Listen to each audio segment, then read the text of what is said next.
Hello, everybody. Welcome to the Buckeye Weekly Podcast. I'm Tony Gerdeman here, as always, with Tom or Tom. How's it going? Well, Tony, we are trying out a new piece of software to record our shows with, and I got a notification at the beginning, which has never popped up before, that said, by remaining in this room, you are consenting to be recorded. And it's like, whoa, whoa, whoa, whoa, whoa, whoa, whoa. Have you been recording these? I thought was this not just us just sort of riffing back and forth? Are people watching this? So, Tom, you may have missed the point where it also said that I can use your likeness for artificial intelligence, improving a product, and also using it for further products. So, thank you for consenting by not saying, whoa, whoa, whoa, whoa, what? So, let's move on to, we are going to talk about our expectations for some guys, just randos, not randos. Ohio State signed some very talented defenders this season. And so we'll spend some time talking about three of them in particular, three guys that we have talked about, but not in our expectation series and what we expect from them as true freshmen. And the first guy that I wanted to talk about is defensive end Khary Wilder, who is somebody that Ohio State identified very early on. Larry Johnson and Matt Patricia went and watched him practice and maybe play some basketball. I think it was a practice. They were kind of like, oh, okay, this guy is different. And then you see him at camp and you see him, he's listed as a defensive end. We'll see. He's probably going to come in here, who knows, around 270 pounds. And he could be a 3-4 defensive end. He could grow into a 3-tech. He could just be a big old 4-3 defensive end, a nice sized, strong side type of end. But he's such an athlete that it's going to be fascinating to see him when we do get a good look at him, hopefully on Tuesday, to see, one, where is he? What's he look like? He's not just a camp guy, right? He's not just somebody that shows up and blows away people with his athleticism. And it's always interesting to watch those kind of guys maybe catch offensive linemen off guard in practice, where it's like, oh, I've got to recalibrate for somebody like this.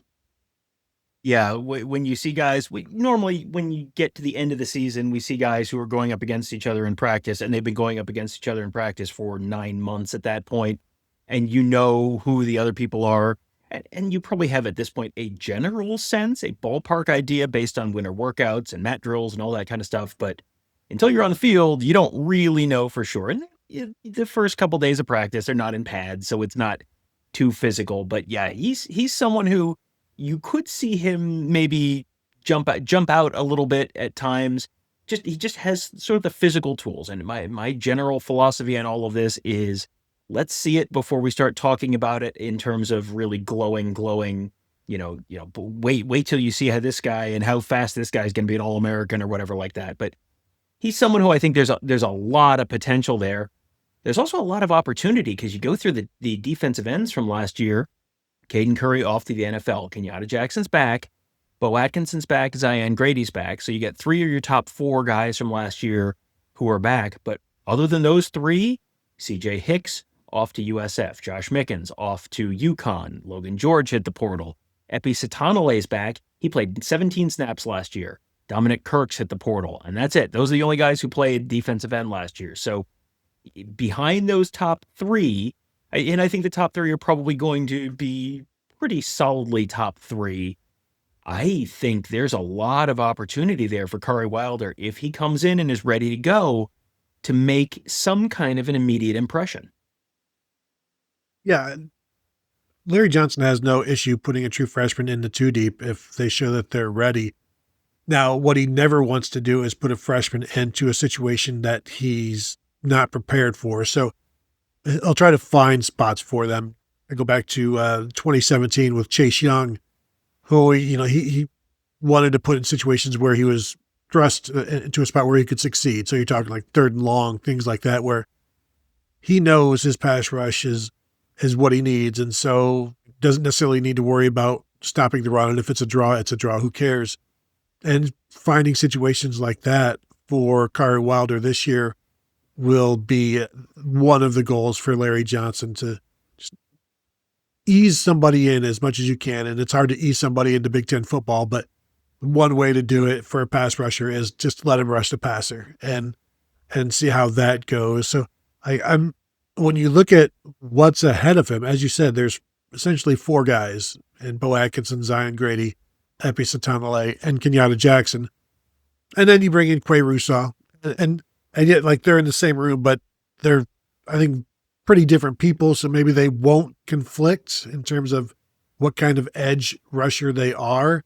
And there's, you've got Drake Quinn, and he's another true freshman defensive end that could be in the mix. But just you hear so much about Khary Wilder. They were so blown away by him, and he was the 22nd player and number 22 ranked recruit for Rivals. Their number 6 defensive end.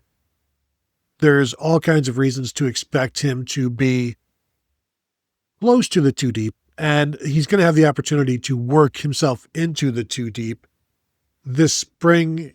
How much time does Kenyatta Jackson need? None. And even if he's playing, say he's playing Caden Curry's position, how much time does he need to do that this spring? None, not much. And so there's going to be, Khary Wilder is going to be in that 2 deep this spring throughout. And as we've talked about before, if you're in the 2 deep in spring, you're going to be in the 1 deep on snaps as well, because those top 2 teams, they mix and match, and they'll play against the 1s and 2s. And we're out there watching it, and it's like, well, this is the second team defense. It's like, well, yeah, except for Caleb Downs is there, and Sonny Styles and Jermaine Matthews. They're to see, like, you've got to be there throughout the entire thing to see, like, okay, so that's the first team, that's the second team. And Khary Wilder as a freshman to be able to presumably get some snaps with the 1s and 2s against the 1s and 2s, and then hit the off season, hit the summer with that behind him. That feels like that's the kind of momentum a guy that will take into fall camp and then really do something with. Yeah, absolutely. You just have to get yourself, as you said, into that 2 deep, because sometimes they'll be running. We have not talked to people about what they're planning for the spring, but a couple times recently, several years, they've been running 2 separate practice fields where they're running the same script of plays. And so you've got, it's half of the 1s on one side and half of the 1s on the other. And so all those 2s are getting reps with the 1s as well. I think he's someone who is coming in physically ready enough that I think he can at least be in that conversation at the very least. And then, as you said, once you're in that conversation and once you're getting those reps, then you're getting a chance to really show what you can do against. You're sometimes going to be going up against the 1s in terms of the opposing, the offensive line and the other side of that line of scrimmage. And that's when you can really make an impression and really earn a bigger role. But, if you're just in the 2 deep, as you said, this is not quarterback where you're just going to play one guy. They roll guys on that defensive line because they got to keep them fresh. And you're going to, if you are in the 2 deep, you are going to get meaningful snaps. You're going to get 100 snaps, probably at least, if you're sort of in the 2 deep there. And I think that's a very realistic goal. He's not there yet. We're not, writing that name in ink on the depth chart by any means, but I think that's a very realistic goal for him coming out of spring to be, in that 2 deep conversation.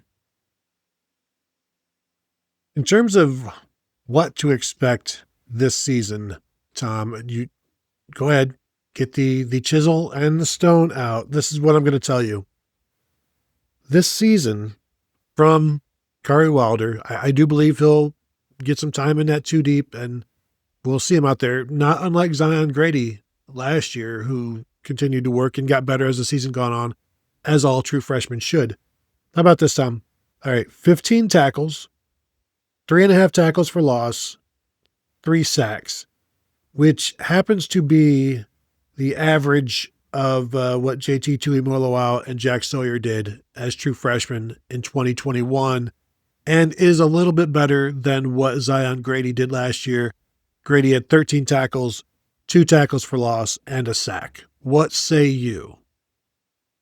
I think that sounds maybe a little bit high, at least for now. And we may go to practice on Tuesday and I'll go, nope, you were right. And then we'll never talk about it again. But if, I think I look at Zion Grady's numbers from last year as a if he does that this year, that's a successful freshman season. And Grady played 104 snaps last year and put up the numbers that you just talked about there. 3 sacks feels like a lot. Everything else, 15 tackles, 3.5 tackles for loss. Yeah, I could see that. 3 sacks that's a lot of sacks. There were years where Ohio State's sack leader, and these were not great years, but there were years where Ohio State's sack leader had like 4.5 sacks. So 3 sacks is a lot for a true freshman. And JT Tuimoloau and Jack Sawyer, that set a pretty high standard in terms of what those guys turned into as defensive ends at Ohio State.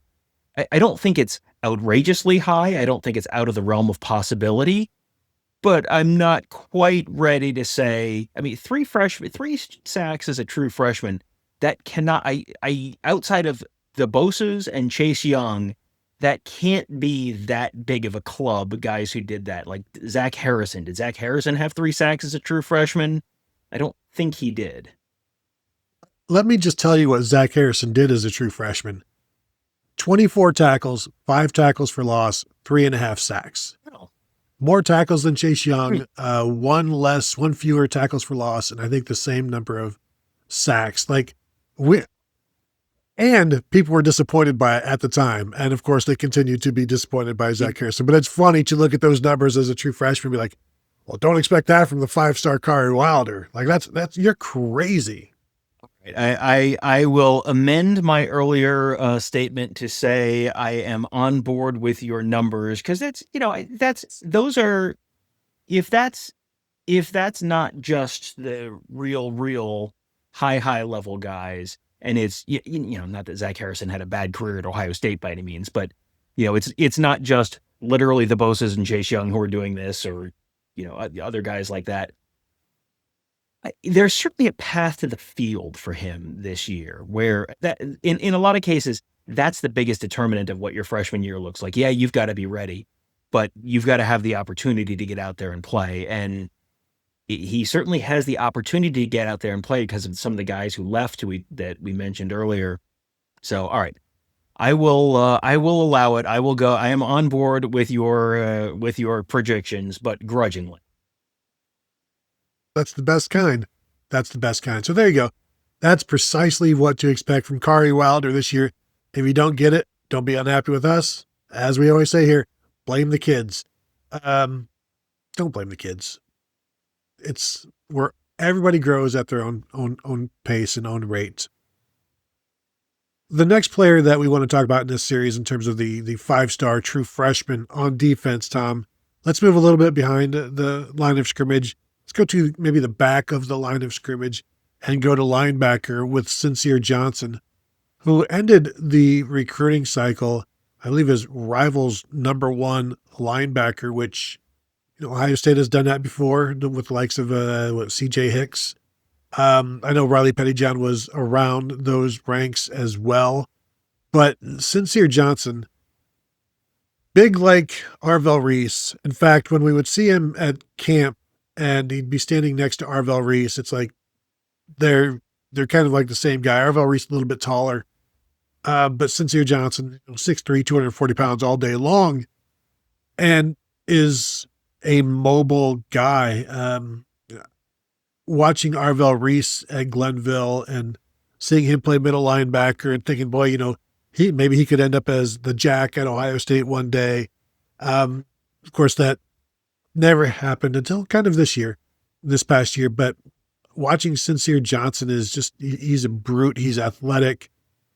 The problem that I see for him maybe this year is that there's the path to playing time is not in his favor this year. And it's not like there's a lot of guys in front of him. It's just there are certain guys in front of him, at least 4 that we could say, TJ Alford, Riley Pettyjohn, Christian Allegro, Peyton Pierce. Not that he's going to be your middle linebacker or anything like that, but maybe we don't even have to worry about that. But still, they're both inside linebackers, so it's kind of difficult to say, don't worry about this one, just worry about these spots. There's a lot for him to get through in order to see the field this year. Yeah, this is kind of a little bit the reverse of the Khary Wilder conversation, where you kind of went, well, there's you got two positions and there's really only three guys ahead of you, like really truly ahead of you. And so, yeah, this is a little bit the opposite of that, where the depth at the linebacker position and the quality depth at the linebacker position is pretty good. And the way James Laurinaitis has typically done things is you kind of have three guys who are rotating through those two spots. And I think it's going to be pretty tough to crack that rotation of three guys this year. So then you're looking at, okay, what did the numbers look like for the true freshmen last year who were sort of in that linebacker room? Riley Pettyjohn was the fourth guy, which this year we're talking about having four guys potentially ahead of the true freshman. So Riley Pettyjohn played 76 snaps. TJ Alford played 50 snaps. This is a kind of a different conversation than Khary Wilder. And it's not really anything to do with Cincere Johnson. I think Cincere Johnson, much like Wilder, is coming into this relatively physically prepared to play. It's always a jump from high school ball to college ball. But I think he's someone who is coming in relatively ready to contribute physically. But that path to the playing field is tough. The fact that they brought in Christian Allegro, I think, really complicates things. Make it just one more person you got to kind of fight through. And you've got a lot of veterans there. You've got guys who are third year, fourth year guys, and even Riley Pettyjohn and TJ Alford. Those are guys who we're kind of having the same conversation we had with those guys last year, where those were not people who are coming in undersized and they were going to have to bulk up. Those are guys who came in, relatively physically ready to play, and neither of them played 100 snaps last year. And now you're adding in another body between the starting job and a true freshman. So I think Cincere Johnson is potentially ready to play in some way, but man, that path to the playing field is not an easy one to get through. It never really is for a true freshman. Peyton Pierce in 2024, his true freshman year, he didn't see the field on defense in the last 7 games. He only saw it once in the last 11 games. Okay. And that was a blowout against Purdue. Everybody's going to play against Purdue. So that was a true freshman year. Arvell Reese's true freshman year, he didn't see the defense. He didn't see the field on defense at all. So then if that same thing happens with Cincere Johnson, don't worry about it. We've seen other linebackers from Glenville do just fine for not seeing the field as a true freshman. In fact, sometimes you can only see the field in 2 years and end up a top 5 pick. It happens. So it's the list of true freshman linebackers at Ohio State who contributed is very, very short in terms of even we could probably go back and look compare, how we have the wide receiver list. I should probably go do that with linebackers because to be able to put in Riley Pettyjohn's season last year or TJ Alford into context for other true freshmen. You've got Andy Katzenmoyer, Raekwon McMillan, probably Ryan Shazier certainly as a true freshman in 2011. He took over towards the end of that season and maybe was around 50 or 60 tackles. I'm not expecting that certainly here. It's just, is it going to be 3 tackles or is it going to be 23 tackles? And that's a wide variance. It's just, I don't see a ton of opportunities here. And that has nothing to do with him. He's the number 1 linebacker, arguably, in the class. It's just James Laurinaitis did a good job recruiting last year. And we haven't even talked about Eli Lee being perhaps in the way as well, Garrett Stover being in the way and getting through those guys.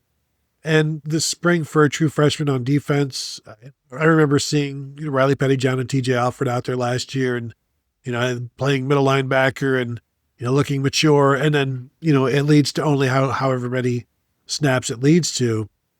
And so we'll get a good look in the spring, but in terms of how many snaps, if you're looking at Riley Pettyjohn getting 76 and TJ Alford getting 50, and Alford didn't play in the last 3 games. He played only 3 of the last 7 games. I think that's more typical of what I would expect here from Cincere Johnson. I'm not ready to put some numbers down yet, but when you think of how often you're going to see him. What are the situations you expect to see him this year on the football field in a game? I think you're looking at the typical true freshman kind of situations where you're playing against Ball State, you're playing against who's the other MAC team they play this year? I should know that there's someone else. Kent State, maybe? Yeah, there's someone else. This is not a schedule that lends itself to playing a ton of true freshmen. You don't have 5-6 games where you're going to be favored by 30 points, as it was kind of the case last year. And it's just, there's a lot that's sort of put on you as a linebacker. And so I think this is not someone who's going to be out there necessarily in the games where we go in thinking, well, there's a chance Ohio State loses this game. Last year, there were probably 9 games that you went in and thought, well, the schedule is out and they have won 9 games. Like that's not the case this year. You've got a tougher schedule. You've got some really quality, difficult opponents, a lot of them on the road this year. So there are going to be fewer opportunities for those guys. I was going back and looking. James Laurinaitis in 2005 was a freshman, true freshman in 2005. And you remember him coming in against Michigan when Bobby Carpenter broke his ankle, and it was like, and everyone remembers, James Laurinaitis. And that's the day that James Laurinaitis became a star. James Laurinaitis finished the 2005 season with 9 tackles, half of a tackle for loss. That was it. Now, he won the Nagurski the next year and was an All-American the next 3 years. But as a true freshman, that's still a big jump to make.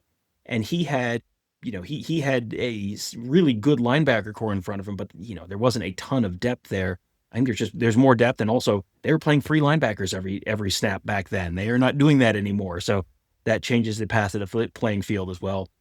I'm expecting to see him in, he may be able to earn more snaps if he's on special teams, because he feels like the kind of guy that could be a really, really good kick coverage guy, punt coverage guy, whatever. Because we saw Riley Pettyjohn and TJ Alfred on kick coverage a bunch last year. If Cincere Johnson can do that this year, then, well, you're playing anyway, so you're not taking a redshirt year. So, well, if there's a couple snaps here, a couple snaps there, go ahead and play. You're not trying to preserve that season. So how much Cincere Johnson plays on special teams could impact how much Cincere Johnson plays on defense too. Yeah, I'm just, in terms of putting a number down, I was just going to grab one of Ryan Shazier's best games as a freshman, but that's too many because he had 15 tackles against Penn State as a true freshman in 2011. There's one here where, maybe just his game at Purdue. How does this sound? Which would go along with Riley Pettyjohn and TJ Alfred's season of, I think, 9 and 6 tackles. So I'm going to go with your chisel and stone ready. 7 tackles on the season, 1 tackle for loss, 1 sack, which is what Ryan Shazier did in the overtime loss at Purdue in 2011. What say you? That seems like that's probably in the right ballpark, where you're not going to be playing. There just are not going to be that many games where he gets to play 15, 20 snaps on defense. I just don't think that's going to happen very often. If he finishes with 50 snaps on defense, maybe. I mean, that might be even a little high, but that if he's in that neighborhood, then yeah, something in the 5 to 10 tackles and give him a tackle for loss kind of that's probably about in the right ballpark. If he can find the ball like Eli Lee did last year with tackles on 33% of his snaps, 2 tackles on his 6 snaps last year, now you're cooking with gas. So there you go. Some thoughts on what we are expecting from Cincere Johnson, one of Ohio State's new big-time linebackers.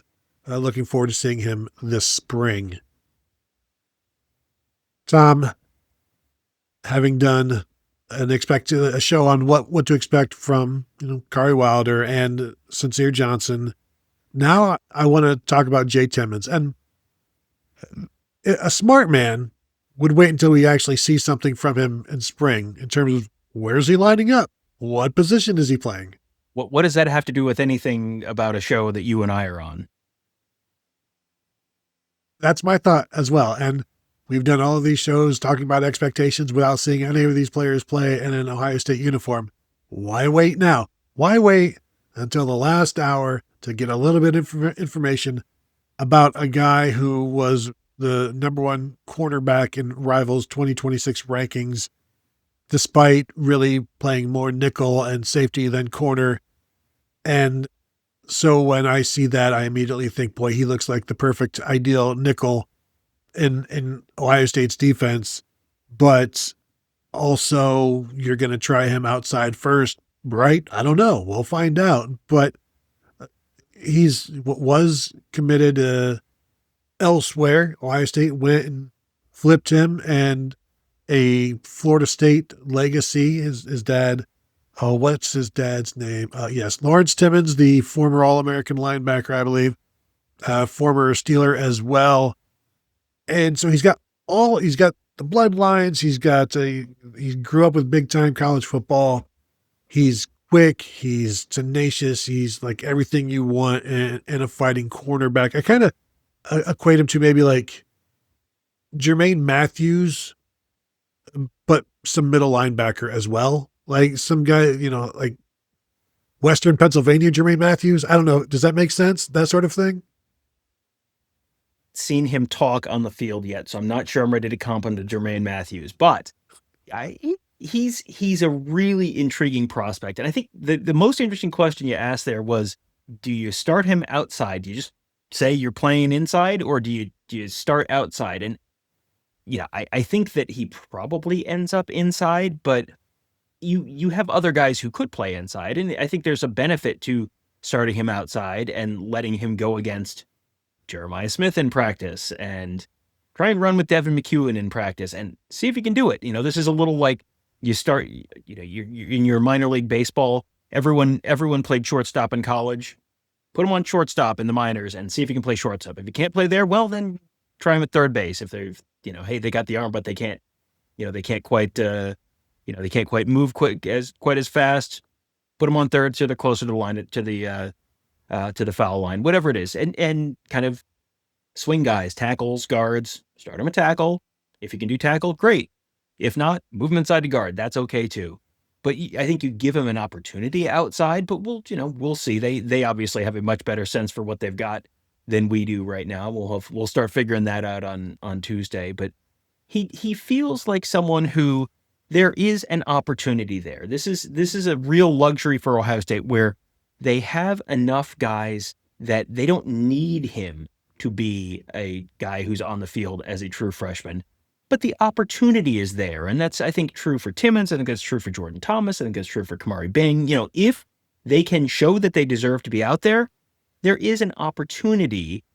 Dominic Kelly probably presents another hurdle that they're going to have to sort of get over in order to get on the field. But you go through the depth chart and a whole bunch of guys left. And so there is some opportunity there.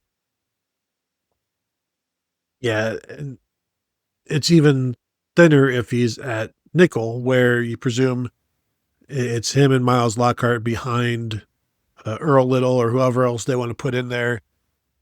One of the reasons, other than the fact that I see him play nickel and it's easy to project him there. One of the reasons I think he could end up there is the Dominic Kelly thing, where he's, I want to say definitely an outside corner, but Tom, there are going to be instances when we're at spring practice and there's 2 years ago, Jermaine Matthews spent the entirety of spring in the slot. So there's going to be situations where, there's Dominic Kelly. He's playing the slot. Well, what does it mean? I don't know, but we're all going to write about it. Everybody's going to go talk about it on the message board. Everybody's going to go be tweeting about it. Or, this guy is at this spot and this guy, and today Dominic Kelly or today Jay Timmons was at safety. And it's like, well, maybe he was just rotating at nickel, it's like all of these things that, all of these grand conclusions. And it's like, people, just wait until the spring game to make all of your grand conclusions. We can't be doing it on one practice that only certain people are going to see. It's not even televised. You got to wait until the televised spring practice before you can make all of your judgments. And with a guy like Jay Timmons, who could show up, inside, outside, or wherever, it's going to be one of these things where we're going to talk about it every day. Wherever we see him, whatever we're hearing, we'll be talking about it. But it's a collection of information that goes over the course of 15 practices where, where in the world is Carmen Sandiego? Well, today he was at nickel. Thursday, he was outside at corner. And so, let's just follow along. Don't create, don't have any firm conclusions on what's going to happen, because this is a versatile, talented player who is the kind of player then that can be like, well, where do we need him? A lot like Jermaine Matthews. Where did you need Jermaine Matthews? Well, it depends on what we've got. And when you're strong outside, he can move inside. When he's one of your two outside corners, put him out there. And if something happens, because I think it's fair to say he was the best inside guy last year, but they needed him more outside than inside. And Lorenzo Styles, I thought, as I've said many times, the defense was better when he was on the field. So with Jay Timmons, like I'm interested to see the attitude, because again, your corner, you've got to play with it. And if you're a nickel guy, which he has been, you've got that physicality aspect where you're closer to the line of scrimmage. And Tom, when I mentioned that he was a West Pennsylvania guy, and you mentioned that, well, you wanted to talk to him first to judge him, I thought you wanted to, you're talking about the accent. Like, well, you say he's Western Pennsylvania, but I need to hear it. I need to hear that strong Pittsburgh accent. I just want to know if he talks as much as Jermaine Matthews before we comp him to Jermaine Matthews. Not even the quality of talk, the quantity of talk is what you're looking for out of a corner. Yeah, you got Jay Timmons out there saying, "You're not going downtown against me." I can only do a few of the syllables, but in terms of, and not well, in terms of what to expect, I'm just looking over the course of, say, some random freshmen over the years at corner. Last year, Devin Sanchez, 15 tackles and 2 pass breakups, no interceptions. In 2023, Jermaine Matthews, 13 tackles, that 58-yard interception return against Western Kentucky, I believe, for a touchdown, 3 pass breakups. I think if you're doing what those two guys did, go ahead, and that's really, really, that's a good sign. And those guys, I think, I know they played more than most freshmen should be expected to play. So I don't know that I want to put that kind of pressure on Jay Timmons. I don't think it's necessary. Not the pressure. I don't think the playing time is as necessary. Do you? Like, right now, do you think he'll need to play as much as Jermaine Matthews did or Devin Sanchez did? No, I mean, I don't have the snap counts for Jermaine Matthews during his freshman season, but Devin Sanchez last year played more than 300 snaps. Now, he didn't have a lot of tackles for 300 snaps. You said he had 15. I thought, well, okay, Aaron Scott played like 100 snaps last year. That's a more a more realistic kind of benchmark for what a really successful freshman year might look like, even though Scott was obviously not a true freshman last year. And then Scott finished with 12 tackles instead of 15. So, everyone in the secondary is going to finish with between 12 and 15 tackles. That we can say for sure. That's already been chiseled in. But I think if he's in that 100 kind of snap range, that would be probably a little bit on the high side for my expectations. Because again, we've talked about this before. This is a difficult schedule. You do not have a November full of snacky cakes before the Michigan game like they did last year. You have a much more challenging schedule overall, which means there are just going to be fewer opportunities for those true freshmen. And you have enough depth that you're not likely to have to get thrown in there in the way that some guys have in the past where, Jair Brown, when Jair Brown was a true freshman, you had someone get hurt and good luck out there, Rook. Have fun. And he got thrown in there for a start early in his career. I don't think that's going to be something that happens here unless he's ready. And that would be, if Jay Timmons is ready to be a starter as a true freshman, that would be an excellent, excellent sign for Ohio State. But I don't think, I think that's not something that's realistic to expect going into the spring. And I don't think it's something, I think the depth is in a spot right now where he's not likely to get thrown into that spot. So, yeah, maybe 100 snaps, maybe. But if it's less than that, I don't know that that's a terrible sign either. To answer one question for you. So Jermaine Matthews as a true freshman, 194 snaps. That included a couple of starts where 116 of his 194 snaps came in 2 games. And I wouldn't be shocked if that's also the bulk of his his tackles. Jair Brown is interesting. Aaron Scott, like last year or his true freshman year, finished with 9 tackles, a tackle for loss, and a pass breakup. So that would have been in 2024. He would have had 74 snaps. I'm thinking somewhere between Jermaine Matthews and Aaron Scott. To say it's closer to Jermaine Matthews feels like that's unfair. But if he's the number 2 nickel, the number 2 nickel kind of guy, the next guy in last year was Devin Sanchez, and we saw what that led to with over 300 snaps. So I'm going to say, you know what? I'll just go with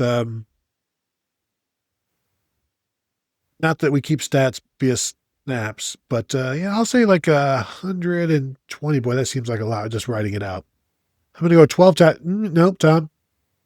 11 tackles, and because he's an aggressive, possibly nickel, I'm going to go 1 tackle for loss, which happens to be a sat. No, that's going to be a screen. He's going to blow up a screen of some sort. So 11 tackles, 1 tackle for loss, and about 107 snaps.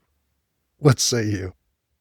I think I'm most comfortable looking at the snaps number, and I think that's probably in the right ballpark, somewhere in there where, you're playing enough that very clearly they like you, they view you as a future, really strong contributor to the team, but you're not getting thrown in there too much. I don't expect him to make 2 starts this year like Jermaine Matthews did. Yeah.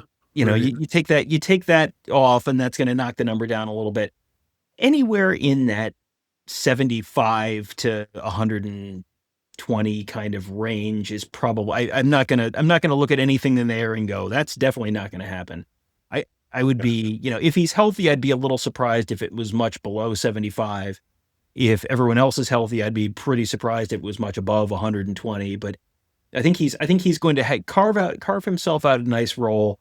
And, I think you've got the snap number probably in the right ballpark. So I will assume that the tackle and tackle for loss numbers will follow. In terms of Jermaine Matthews, that freshman year, the only, outside of the 2 starts due to injury, the only time he had more than 15 snaps in a game was 25 against Purdue. And I don't know, is Purdue on the schedule this year? Because if they're not, then everybody's snap numbers will be taking a hit. We know Grambling is not there. So there you go. That's kind of what we are expecting from Jay Timmons, who is an exciting prospect and one that it shouldn't take long before he makes some sort of a statement, whether that's in practice or whatever. And it may not be a bunch. It may just be the glimpse that Riley Pettyjohn gave against Grambling that has everybody wanting to see more. It may just be one of these games where you see like 4 plays in the span of 2 quarters where you're like, okay, that guy's a player, and it may not be this year, but at some point down the road, he's going to make a mark at Ohio State. And I do think he's one of those guys. So there you go. That will do it from here. If you are watching on YouTube, go ahead and hit that thumbs up. We'd appreciate that. Subscribe to the channel if you have not yet done so. And of course, you can continue to find us at BuckeyeHuddle.com. Thank you all for tuning in, and we will talk to you all later.